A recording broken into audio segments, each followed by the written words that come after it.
All right, Public Works, Gilmer.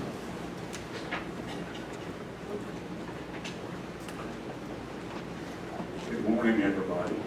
It's good to be back. Let me start out with the road department.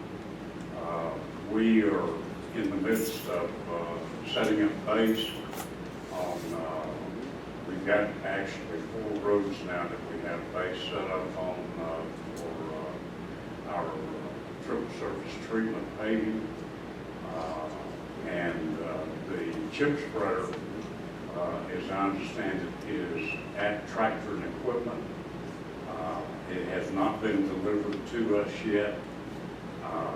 As soon as that piece of equipment is delivered, then we will be ready to start doing triple surface treatment.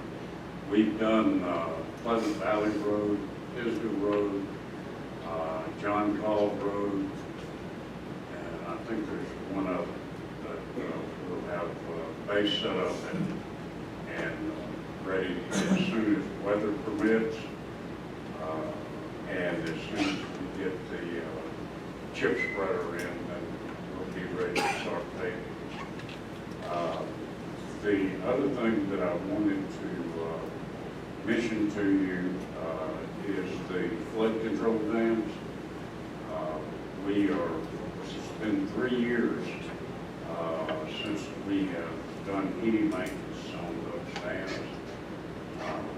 And we are in the process of trying to get our access points open back up. We have 20 of them to maintain.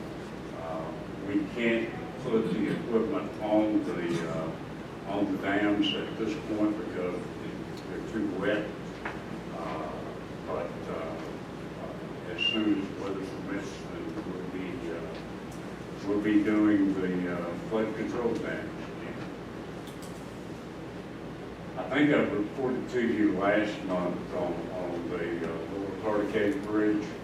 I haven't heard anything different from DOT. Our project is scheduled for construction to begin in December of this year. They are still in the process of acquiring right. And based on what they told us, they have almost all of that complete. Any questions on roads? I'll brag or tell you that Round Top Road looks incredible. Pardon me? Round Top Road looks fantastic. Yeah. I just haven't driven it yet, so. Well, it Round looks Top, fantastic. Mount Vista, and Overland Road, and Boardtown. Boardtown looks great, I've seen it. Yeah. Just wanted to tell you. Thank That's, you. well, thank you, Karleen. We've had a lot of compliments, and I hope you all have too, on the contractor and the work. They don't usually thank us. You don't get many thank you emails. Yeah. But I'll say thank you. Yeah. Okay, and solid waste, I understand that from reading emails from David that we've still got some minor issues with Waste Pro contract to get resolved, but you also have your report that we provide you every month, and this report is for 2 months. Our waste is still growing, and but Waste Pro has been very good to work with. The other thing that I wanted to bring you up to speed on is yesterday we had the pre-construction conference on what we refer to as the lift station project. We had the contractor, Stanco, our engineers, Karleen and Sloop, and a number of other people, including the project manager for GEPA, at that pre-construction conference yesterday. Based on everything that was discussed yesterday, the project to actually begin will be June 14th or thereabouts. Now, in the interim, we will be stockpiling dirt and things of that nature, getting ready. But I've tried to warn you that one of the things that we're experiencing and everyone is experiencing is materials. Materials, it's hard to actually pin the suppliers down as to when they can provide us with piping, concrete, all of those things that will go into the lift station project. The other thing that I think it's already been in the newspaper, and Charlie, you received notice of it, we received an additional $286,000 in the statewide ARPA grant that will allow us to actually replace the force main of its gravity right now, coming out of the 10,000 gallon holding tank, going into the public sewer system. And that's what our plan is, to do that with a change order, because it would be the last thing that would be done.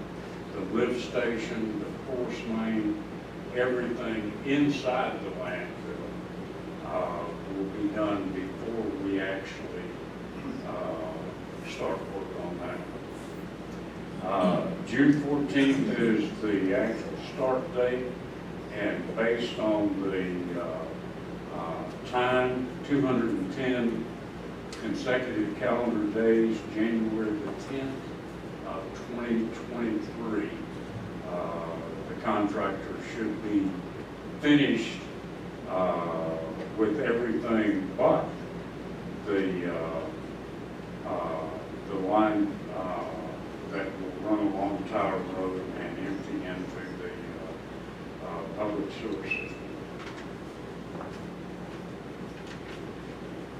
Any questions on the lift station project?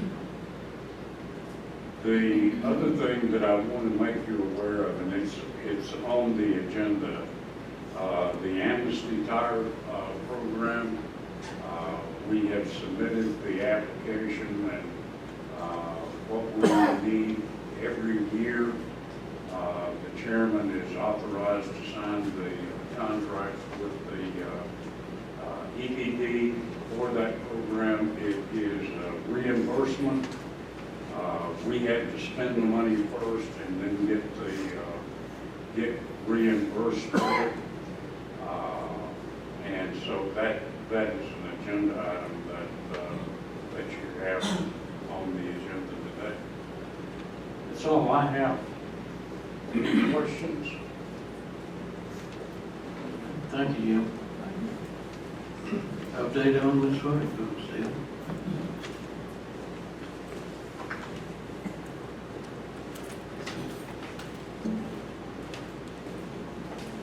Morning, Chairman. The only thing we really have right now is, I talked to Kevin this morning. He was in conversation with him last Friday. Then moving forward, but we don't have an actual date that we complete with the engineers. Don't want to push it for them to follow it. They don't come around and let us know something pretty quick. Don't call them and say, "We need some answers." We did secure the dirt that I brought down, Jim brought down for me. It's surrounded by a silk screen on all four sides. Swimming pool is secured with a fence so no one can enter the swimming pool there. Pretty secure except for engineering.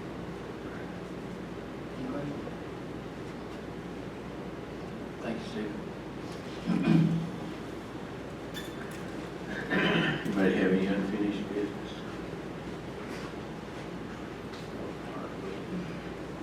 Move on to the action item. Brings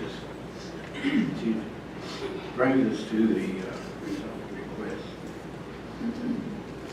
The first one is for James Selkich from A1 agriculture to R1 residential low density. This is to split a 3.02 acre parcel from 10.2 acres in order to build a second residence. Is there any discussion on that?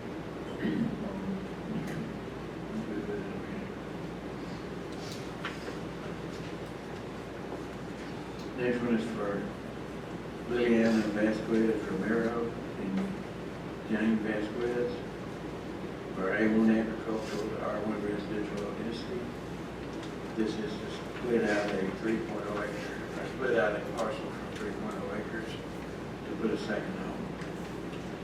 Any discussion on that?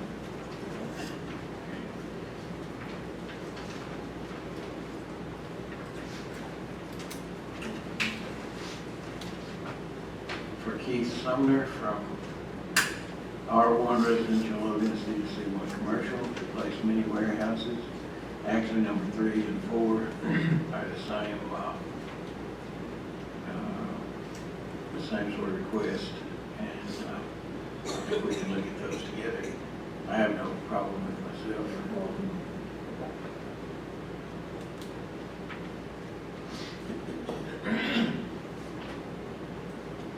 5, 6, and 7, I think we can also look at together. This is for Philip Cash, James Weston Quintrell, and Britton Lyle Quintrell for A1 agriculture, R1 residential low density. This is to combine these parcels with other parcels to create a subdivision.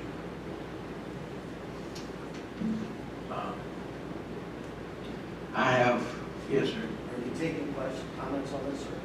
We're not allowed to take comments in this meeting because it wasn't advertised for public comments. That had to be at the planning and zoning meeting. And you're welcome to send me an email, but we can't take public comments. Well, we have sent you emails on your comments. Okay, thank you. And I'm sorry, what was your name? Robert Cooper. I've got it. Yeah, thank you.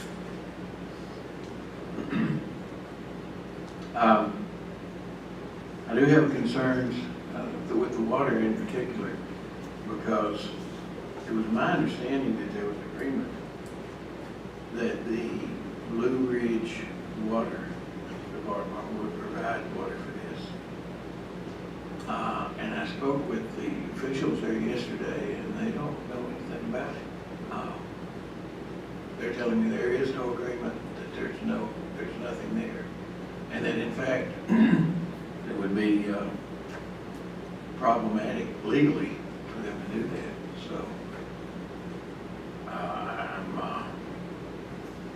little concerned about that, since that was, I thought, provided as not doing very much. I agree, I have that same concern. My concern also is it doesn't follow our comprehensive plan, in my opinion, and I don't want it that close to switch that piece of property to residential that goes to the national forest. So I am not. As I understand it too, they were creating an island. But I will say too, other than that, with the only access being from Fannin County, I've heard from a lot of people about response times in some of these out-of-the-way places.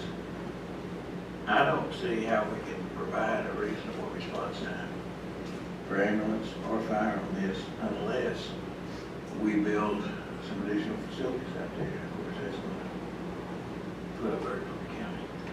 So just some concerns there. Anything? I think Patterson Road is too, but Yes. never been clear on, is there an easement, what width is it? Was it deeded right away, never been clear on that.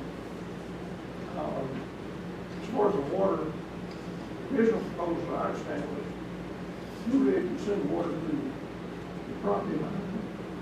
And that was it. Because they would have sort of picked up from that. That's not gonna happen for them. No, Probably more than that. the Blue Ridge folks said that, first of all, they couldn't sue the property value, but they'd have to be handed off to the county. They can start it and go so far, then they're going to have to hand it off to the county and take the property, the family. At which point it would have to be handed off to Gilmer County. And they are not, What they're if not your favorite. Any other, concern? I should have concerned about the postal management for us. And usually what my understanding is or like Forest Service. that was not mentioned in the last go round? I'm going way back. No. The only access to the rest of this laptop. That's planning and zoning. The last planning and zoning, the only access address was Patterson Road. Yeah, that was the only consideration was to know Patterson. Again, the status of Patterson outside the county is not Right. Well, Patterson wouldn't go the full way. We would have to, as I understand it, there's a 40-foot easement, and I don't know, but it's 40 feet. There would be development. Yeah, and that's, if y'all did consider rezoning, that would be one of the things that I would highly recommend that you make to see what is the status of that. It really needs to be maintained by the county, because once it's outside your jurisdiction, so you'll have no ability to require improvements should it become a dilapidated state and untraveled. The inability to travel across it for your safety. So you do move in that manner, I'll give you the recommendation. Anything else on this before we go?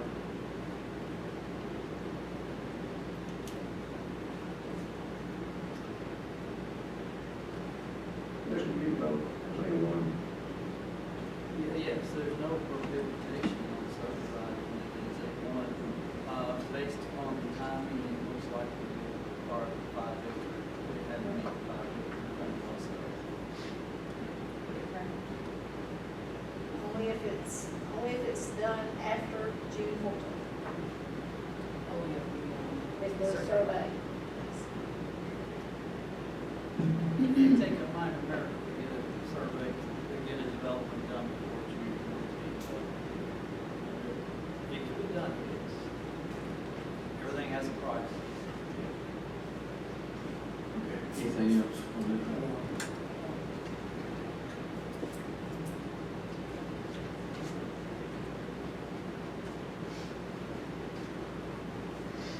Next one is for Yvette, Sarita Lopez, and Mario Lopez. when we do citizens wishing to speak, there's one with a hand up. I thought, I want to wait until that point. Yeah, all right, well, you want to speak on this particular thing? No, sir, I have a request. Would all of you please lean into your I microphone? feel like it's lower today. Yeah, Can you turn this up? That's better. especially difficult time hearing David. Okay. I'm having a difficult time hearing you. All right, is this better? Yes, sir. Thank you. Did y'all vote on those last? It happens tomorrow night. We vote tomorrow night. There's no vote today. This is just a work session. Much better. Yeah. Okay, Yvette, Sarita Lopez, and Mario Lopez. R1 residential low density to A1 agricultural. This is to operate used car sales from the property. It's my understanding that this particular property is a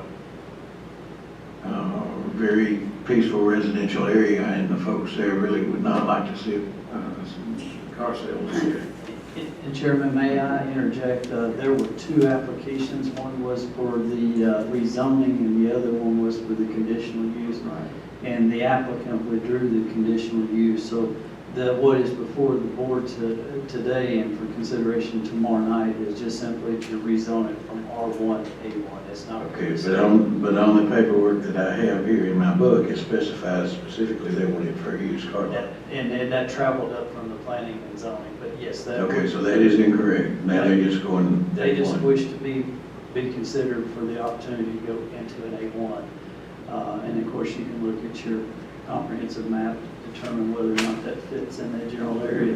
There is no intention to operate a used car sales lot or a brokerage or anything there on the facility. Okay, well, They that may was have a mine. home I'll be office. concerned with it there. Okay. And I'm gonna let you guys know that my family has property there and anyway, I'm gonna recuse myself from that. Okay. Okay, anything else on this one? No, I'm fine with it.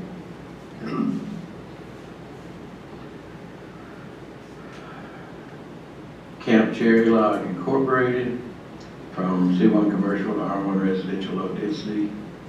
They want to split the parcel, build a single-family dwelling, 1.5 acres from 25.31 acres.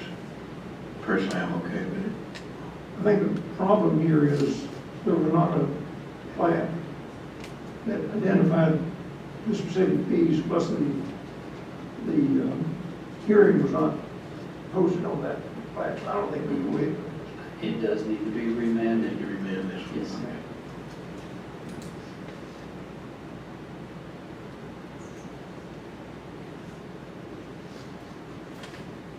Okay.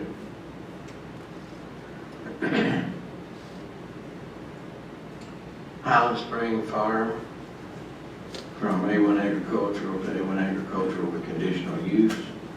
This is for a farm winery tasting room. Any comments on that one? Okay with it. I'm okay with it. Now, at the planning commission meeting there, if y'all will recall, or if that's in your record that's been presented up to you, there was some concern that the signage wasn't readily visible from the street. And there is some concern about the signage that has been posted here recently with respect to some of these rezonings. It's something that y'all need to consider because most people's largest investment in their life will be their real estate. And if there's not adequate signage, I could see a concern for those adjoining neighbors and not having the opportunity to properly, at least. If that's a question, then I think our only reasonable option would be remanded back. It would be something the board could consider and send it back, but I think there needs to be something to address the signage. Y'all need to have some sort of decision to send it back. And I think we've, here you've already addressed that situation, haven't you, going forward? So it shouldn't be an issue going forward. I haven't really had a chance to look at it. Karen and I'll get together after the meeting and look at it a little bit. It may be so, but again, I just want y'all to realize that, you know, it's like the tectonic plates of the earth. We're starting to get a little friction between these things. And so adequate posting or signage is probably the best because again, it's the most largest investment most people make in their life. Well, I think we've got to have adequate posting or the whole thing is Suspect. suspect, yeah. So, and I would say that probably this one has to be remanded back and then you need to get with Karen and make sure that what she's got in mind is legally appropriate. We will. Okay. That'll work for you? Sure.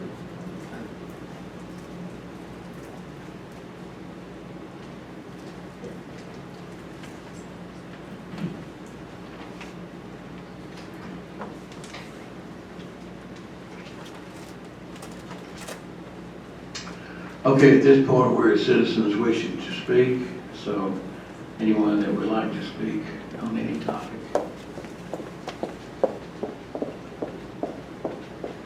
Okay, Don, do you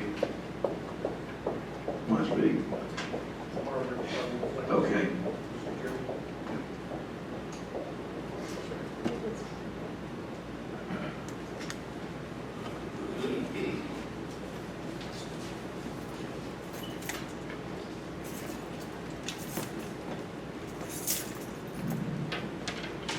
Thank you, Chairman Harris, Commissioner Parker, and Commissioner Ferguson. Daughters of the American Revolution, or DAR, is the largest heritage society in the country. It has over 3,000 chapters and 190,000 members. I'm Barbara Murray of the Captain James Kell chapter of our local Georgia DAR. We promote education, historic preservation, patriotism, and citizenship through meaningful community service that total over 5 million hours annually. Our local chapter, the Captain James Kell chapter, has 58 members, and we have 8 of us here today. 9 now. Thank you for coming. We provide over 4,000 hours of community service, such as providing clothes for homeless veterans, care packages to veterans abroad, raising funds for scholarships, and patriotic activities, such as Memorial Day, Flag Day, 4th of July, and Veterans Day celebrations. These are just a few of our activities each year. We are seeking your approval to mount a 24 by 24 bronze marker on the exterior of the county courthouse, facing the square. It would be between the arch that's formed by the steps. If you're standing on the sidewalk, you would like to place it at eye level in the middle of that arch formed by the steps that are over by Canterbury. And this is part of our America 250 marker project to celebrate patriots who fought so bravely for freedom between 1775 and 1783. The semi-quincentennial or 250th anniversary of our country will be commemorated in nationwide events on July 4th, 2026, led by the Semi-Quincentennial Commission established by Congress. The commission partnered with DAR, which is the largest patriotic women's organization in the nation. We are requesting the commissioners join us to celebrate this initiative to commemorate our nation's 250th anniversary. America 250th Patriot markers will be placed around the country by most of our 3,000 chapters in a prominent place in their community to honor those who supported the Revolutionary War. The text of the marker will read thusly: Revolutionary War Patriots. This marker commemorates the men and women who achieved American independence. These patriots, believing in the noble cause of liberty, fought valiantly to found a new nation, 1775 to 1783. Presented by the Captain James Kell chapter, Daughters of the American Revolution, in honor of the 250th anniversary of the United States. On behalf of the Captain James Kell Daughters of the American Revolution, thank you for your time, and if you have any questions, I'll be happy to try to answer. Thank you. We do have a separate agenda item for this. All right, let me ask a question now. The example you gave us, I was concerned by that, presented by New York State organization. You're saying to be Yeah, presented that by... was just a picture that I gave you of That's what it would good. look like. Yes. Concerned me.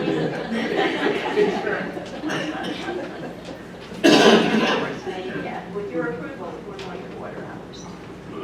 Thank you. Thank you. Anybody else who would like to speak?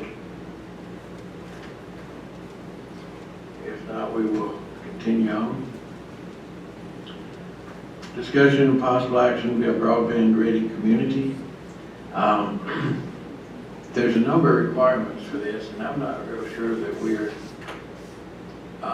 situated to be right on the cusp of doing this. But I did want to bring this up and see if it's something that we would want to pursue. I thought we were already a broadband ready community. I thought we were too.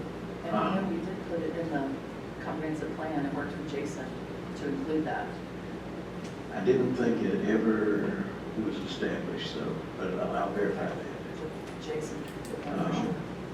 I thought a couple of years ago it was also done. I thought we all had enacted an ordinance as well, if I recall, and it may have been something, so. Well, I questioned it because I received an email that seemed to indicate that we were not, so. And I wanted to hurry up and get this on the agenda, but that's something that I'm looking into and hopefully have some more answers tomorrow night. Jason's not here. Yeah, okay.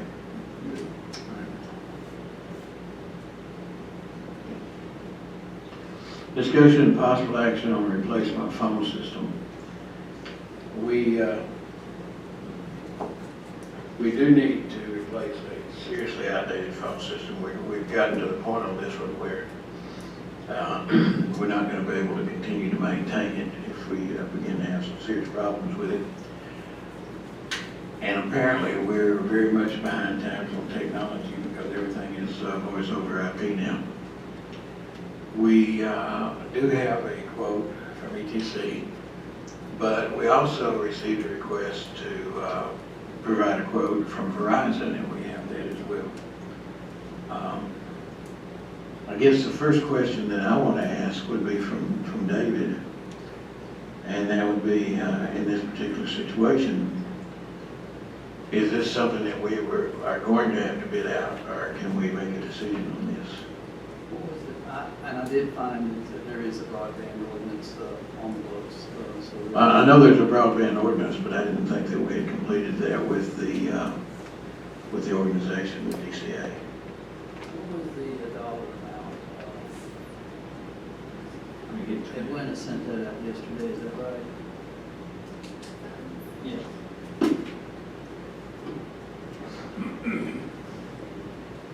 Historically, that's been the sole source provider exception because there just really isn't any other competing telephone provider.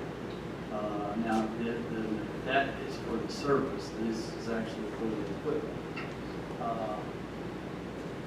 However, I don't know what ETC's policy is with respect to the deployment of equipment that's not owned by them and then maintaining it under a service stuff. Well, in this situation, ETC would not maintain a Verizon, would it? Now, ETC would be providing the broadband that would be used for the voice over IP.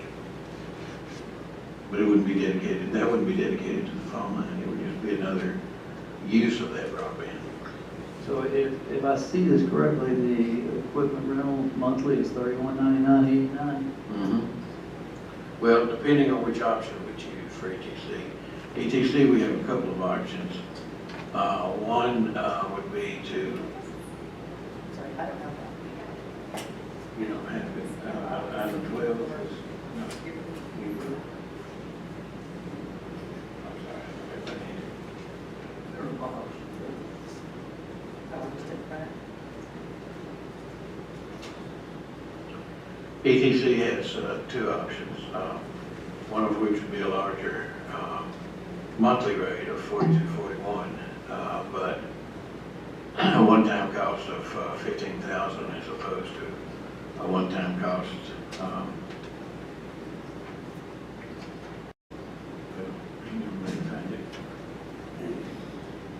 Charlie, the way I would look at it from the charter perspective, this is the one-time upfront cost. Yes. This looks like is the $14,995, and I'm looking at the second option.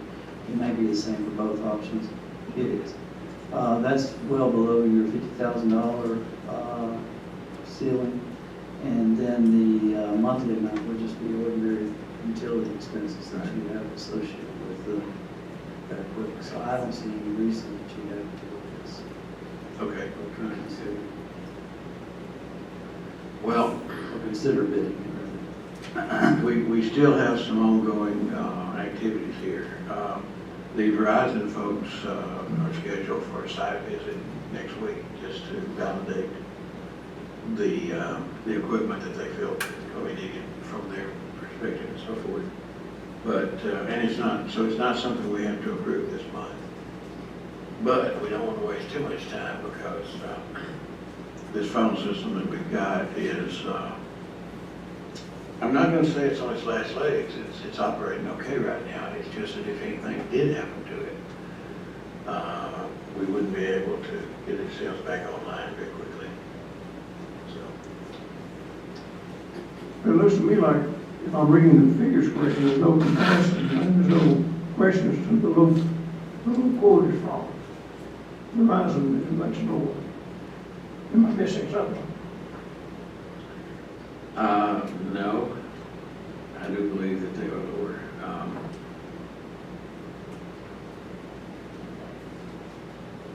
Overall, at least.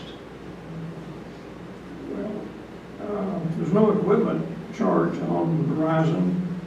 There's 15,000 on ETC plus the monthly rate.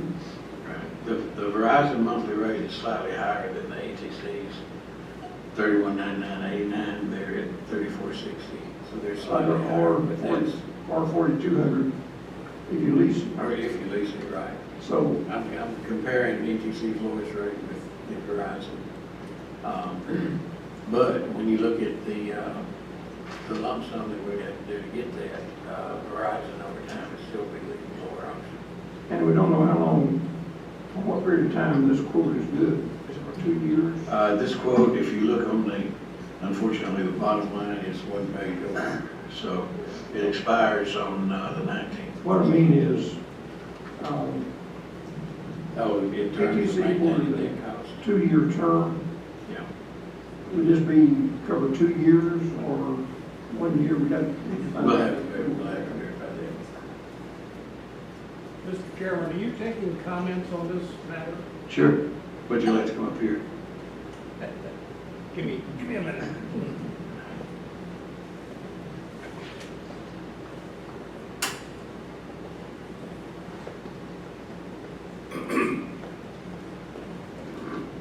Thank you, sir.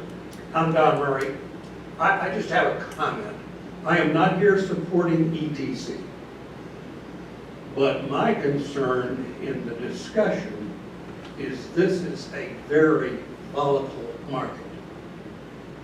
There are changes and mergers and buyouts all the time in the particular market that Verizon and AT&T mobile and cellular service. So that's just my concern. As I said, I'm not here supporting ETC, but with this, check Verizon's stock prices these days. All right. And go track their history. Thank you, Don.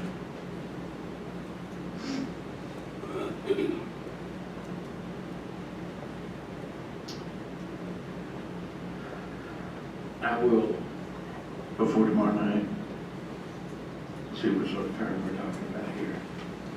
And we can check on Don's concerns. In the meantime, we will.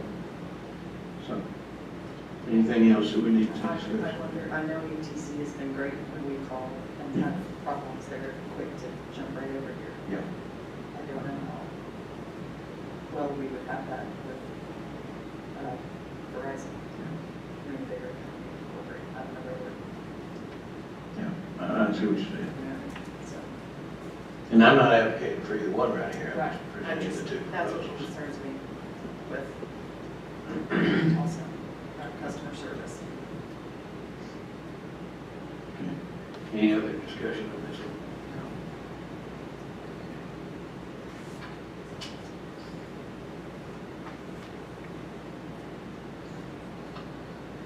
In terms of forgetting about ATC versus Verizon for now, is there any concern about just the notion that we'll be moving forward to replace this phone system? I don't think that would be a choice. In my opinion, we really don't, but I don't want to ramrod this thing through, so. No, and I thought we talked about it in the budget. We did. So just verifying. So, all right, thank you. Discussion and possible action of CARES funding expenditures. This is not something where we need, there's any action that's required. This is another one of those things where this is just kind of a status for it. Hopefully you all have this sheet. Basically what it shows is what's remaining to be done. Now, on this particular sheet, the sheriff is in the process of obtaining his vehicle, so that's in progress right now. The evidence room money was sort of folded in with another batch. That's where we're still trying to decide what we're going to do about a possible building, if we're going to repair, remodel, build, whatever, and that's kind of still up in the air. But these are just the things that are left to do, and the total amount left before it's exhausted, and I just wanted to put this out as kind of a status report for y'all. On the road department, those items have been ordered, if not, why not? I'm sorry.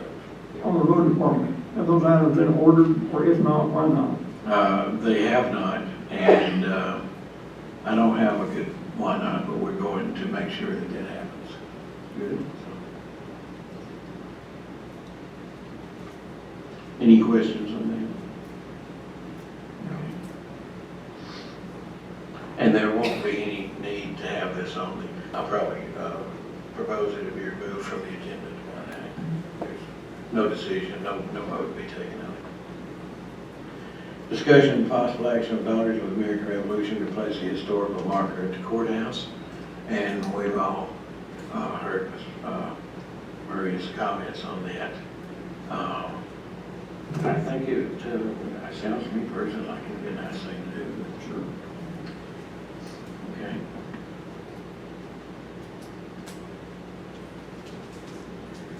Discussion and possible action of local government scrap tire amnesty reimbursement from roundway agreement. I think we've already done that, haven't we, previously? Yeah, I was thinking that we had approved this for this year already, but maybe not. This is traditionally something that we do every year, and that is, once we submit the application, the commission needs to authorize the chairman to sign any agreements. It is a contractual agreement. We have the amnesty tire program scheduled for October this year, so it's simply a housekeeping thing for Charlie to be able to execute the contract. Thank you, Tim. Last item is discussion and possible action on budget amendments. Commissioner Parker. Last month, at the meeting, you added an agenda item, ARPA funding. So my vote is based on ARPA funding. I don't think road striping, it may not be appropriate for ARPA funding. I don't believe it would be. I think what may have happened, we were talking about capital, not ARPA. Yeah, well, I think what would have to happen on that would there'd have to be some swap between what's coming, what's budgeted in M&O versus capital. In other words, we've got money budgeted, M&O money budgeted for the road department. I do believe that what would have to happen would be the striping would have to come out of that money. And then the additional money, the capital portion of that money would have to be basically added back to the capital portion of our road building for this year. I think what needs to happen, we need to reverse, tomorrow night, we need to reverse the action that was taken last month. And then we need to approve 200,000 it was. I don't see why striping typically has been capital when the paper does it. Yeah, so the paper does it, otherwise it would, I think it would not be.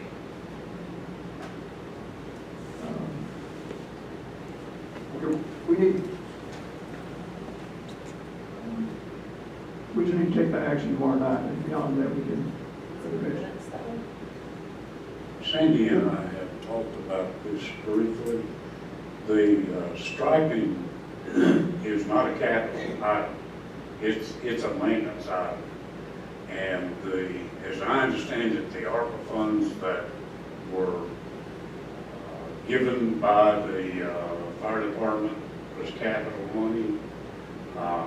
And I don't know how she performs her magic, but it would have to be a maintenance item, not a capital item. Right. We have striping in the M&O budget now. And anything that would be added to that would have to be M&O, in my opinion. And I agree, but it does appear to me that there are places where we could, there are places where we're using M&O money for capital, what could be capital projects as well. I just believe that there are opportunities to make some swaps there, such that the money that, the capital money that the fire department offered could maybe replace some funding from the general fund. They can be used both ways, if that makes sense. The general fund money can be used either way, it's just the capital fund money that you're speaking of.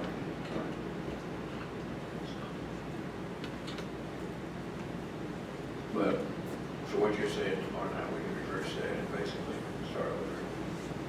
And the minutes, you gotta look at the minutes for tomorrow night, that's what happened last time. I'm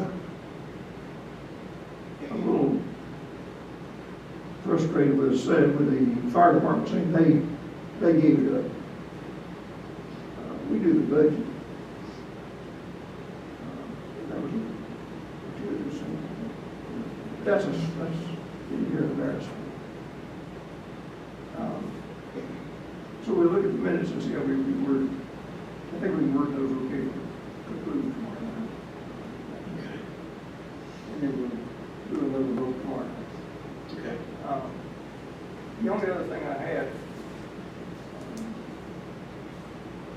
with the way gasoline and diesel is going, it might be a good time for you to send a letter to all your departments saying, we really need to watch what we're spending money for, how much travel we're doing, or any unnecessary travel. I see county vehicles all the time, everywhere, and I'm sure they're on legitimate business. Maybe a time we need to really look at that. That's something that I can very easily do. I know you can't do the sheriff and constitutional officer. I can send them a copy of the letter, so you can read about that. I'd be glad for you to. I was going to, I don't know.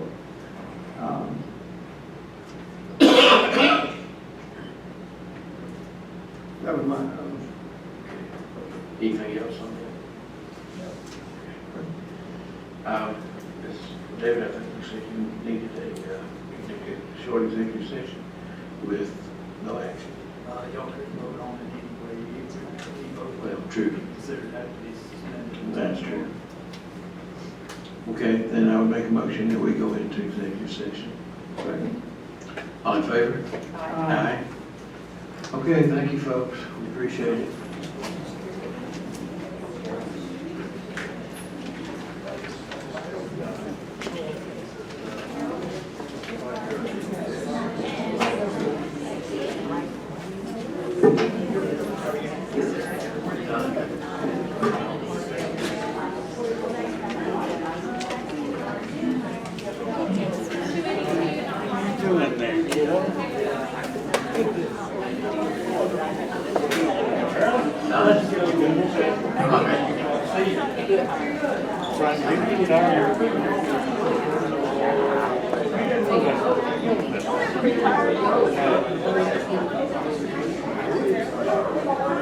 See you, dear.